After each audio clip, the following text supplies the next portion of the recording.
He writes, Asur livael. A person should not get scared. What's the right word for livael? To get overwhelmed, to get, intimidated.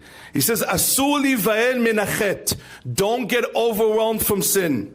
Velefached, and to get scared, mimatzav shenefila, from a situation where a person is going down in spirituality.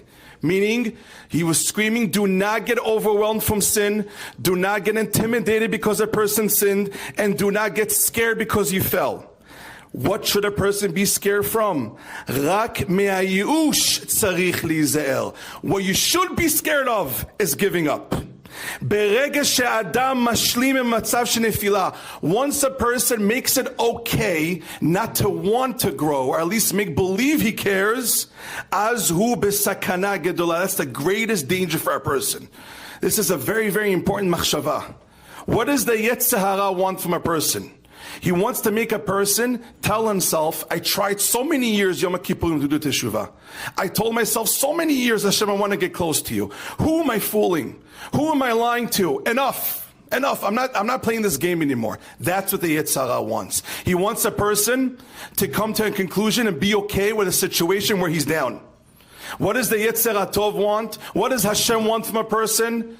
Be scared from falling down and being okay with it, but don't be overwhelmed and don't be scared from sin. A person fell, okay, what's our job? To try again and again to get up. If Shali Pol elef pe'amim v'adayin nishar tzaddik, you can have a person that's a tzaddik, even though he fell 1,000 times. And he says you can have a rasha that only fell a few times with sin, but because he stayed low and he didn't try to grow, he already became a rasha. Listen to this line. You can have a tzaddik that fell 1,000 times with sin, but because he tries to get up again and again, and he's not okay with the situation, he always wants to be close to Hashem. To Hashem, that's a tzaddik. Every Yom Kippurim he tries, that's a tzaddik. But a person who only sinned a few times, but he's okay with that sin, and he doesn't try to grow, says Rabbi Yaakov, that's considered a rasha. A person who doesn't try to grow, that's a rasha. A person who wants to grow, that's considered a tzaddik. A person should be scared of yi'ush. A person should not get overwhelmed from sin. The mashal they give for this, my grandfather was in all the wars, Yosef Bach, was in all the Israeli wars. So one of the stories that he told me was when Israel took over the Golan Heights, the Golan, I think it was 1967, I think it was that war. So he was telling me how one of his friends, his battalion, was ambushed by the Syrians at the time. And people were shooting left and right. So his battalion, all his soldiers, miskinim, all the Jewish soldiers were dying. They were falling like flies. And his friend, the soldier, told my grandfather at the time that he had a certain sense of yi'ush. He had a certain sense of giving up because he thought he's dying any second. So what did he do? He laid on the floor and he decided he's going to make believe he's dead. So the Arabs are coming in, shooting and shooting and shooting. The battalion is basically dead. He feels he's next. He's laying there and he gave himself a feeling of yi'ush, and he said that he can't explain that feeling of giving up, but it was a real feeling of really giving up on life. And he laid it to make believe as if he's dead. But then he thought to himself, if they come closer, they're for sure killing me because they were shooting bodies anyways. Now I have one chance to run away. I have one small chance. He said he got a certain type of gevurah, a certain type of courage. He got up and he ran forward for his life. The guy ran and ran and ran, and they're shooting, and Baruch Hashem, he survived it to say over the story. How he gave up hope, all his friends died, but then he told himself, wait a minute, why am I giving up? If I'm giving up, I'm for sure dead. At least let me try to run. And he got up, he had gevurah, and he ran for it. And Baruch Hashem, he survived and he lived. The mashal rabotai is sometimes the yetzer shoots a person down. The yetzer overwhelms a person with averot, overwhelms a person with yi'ush. Give up, it's not going to happen. Another Yom Kippur. How much are you trying? How much can a person try? And the yetzer is shooting and shooting and shooting. That's what the yetzer wants. The yetzer wants a person to say, I'm out, I give up. How much can I try and just lay on the floor? Give up hope. What is the yetzer? What does Hashem want? Hashem wants teshuva. What's teshuva? Courage. Gvura.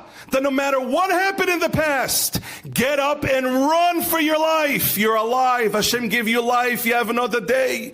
Run. Grab all the potential that Hashem gave you. Grab the life that Hashem gave you and do teshuva. Try again to take something upon yourself. Another Kabbalah, but run. Don't let the yetzer pull you down and always make you look back. Be like that soldier. Get up and just keep on moving forward. Look straight and move. No matter what happened in the past, right now your job is to keep on running and building more mitzvot and more Torah. That's teshuva. Teshuva is running forward and getting closer and closer to HaKadosh Baruch Hu. I want to share with you, Rabbatai, a quick story. Right now we're holding right before Yom Kippurim. One of the main things that Hashem is looking for is for a person to be a Rahman, merciful, for a person to be Mochel, for a person to be Mevatel, to give in. In fact, Chazal tell us, the Chafetz Chaim brings down many times. Chafetz Chaim says we go into Yom Kippurim or Rosh Hashanah, Setimet Teshuvah, and we say, Avinu Malkeinu, Hashem, please make sure that the bad malachim in Shamayim that are advocating bad gezerot on a person, Hashem, please don't listen to them. Please close their mouth so they can't advocate against a person. Every person has good malachim and bad malachim. The bad malachim are advocating against the person to Hashem. They tell Hashem, this guy wants a good year. Did you see how he prays shachrit? How do you guys say hekke, kacha, hajj? You see how this guy learns Torah? Guy barely learns, he falls asleep on his phone the whole time. This guy keeps kosher. He knows that kosher. You want to give this guy a good year? You see how he treats his wife? Did you see this guy? See how he talks to his children? You see how he drives his car? You see, whoa. The bad malachim start talking. And Hashem is listening, and he's listening. Then come the good malachim from the mitzvot and say, Hashem, poor guy. Look at the generation he lives in. He lives next to all the goyim. Everybody is crazy. Everyone is nuts. The whole world is crazy. The guy is still religious. He keeps Shabbat. He tries his best. He learns Torah. He keeps kosher, even though there's so many not kosher restaurants around. He prays. He tries his best to daven, even though his friends are not. He watches his Hashem. The guy is a tzaddik, and Hashem is listening, and Hashem is listening. That's what's happening as we speak. That's a seratimei teshuva. Says the Chafetz Chaim, when does Hashem close the mouth of the bad malachim? When does Hashem tell those malachim, shh, I don't want to hear you? Says the Chafetz Chaim, when a person closes his mouth, not to speak negative about his friends and no lashon hara. When a person takes upon himself not to speak lashon hara, that's when Hashem tells those bad malachim, shh, I don't want to hear anything negative about that person. No bad gezerot from that person. That's what the Chafetz Chaim says. He brings that a few times. So what does a person do before Yom Kippurim? One of the first things a person should take upon themselves is no more lashon hara. I'm going to try my best this year to close my mouth more, not to speak negative of one another. When a person goes to court, you need a good lawyer. You have to hire a good lawyer that costs a lot of money, that knows how to manipulate things and lie good and do all that shtick. You need a good lawyer. Going into Yom Kippurim, says the Chafetz Chaim, what's the best lawyer you can get? Best lawyer that can advocate for you in Shamayim, says the Chafetz Chaim, is a person who takes upon himself. And if you want, I can read you to Lashon. I don't have too much time, but I can read you the words of the Chafetz Chaim and Shmir Salashon. He says the best lawyer is for a person to go to Yom Kippurim, entering Yom Kippur, telling Hashem, this year, I'm going to try my best not to talk Lashon Hara. I'm going to reduce the amount of Lashon Hara. And I'll prove it to you. I'm going to start learning the Sefer Chafetz Chaim Shmirat Lashon every single day.